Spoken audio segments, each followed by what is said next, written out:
ఈ మధ్య కాలంలో ఏమైనా పలకరింపులు కానీ అవేమైనా ఉన్నాయా కదా?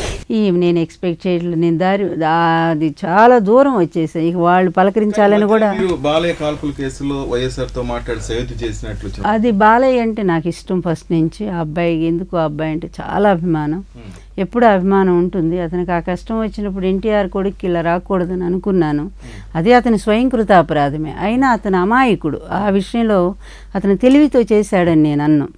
అందుకని ఆ అమాయకత్వం వెనక్కి జరిగిన పొరపాటు జరిగిందని అన్న దగ్గరికి వెళ్ళి నేను రిక్వెస్ట్ చేయటం, ఆయన చాలా హెల్ప్ చేశారు ఆ విషయంలో.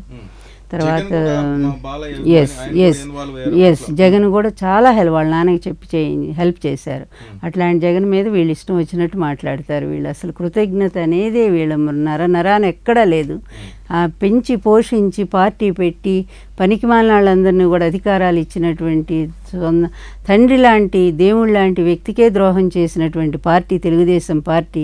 దానికి చెప్పడానికి ఒక్క నీతి కూడా లేదు, అసలు మోరల్ వాల్యూస్ లేని పార్టీ. అది ఏం మాట్లాడినా కూడా అసహ్యం వేస్తుంది.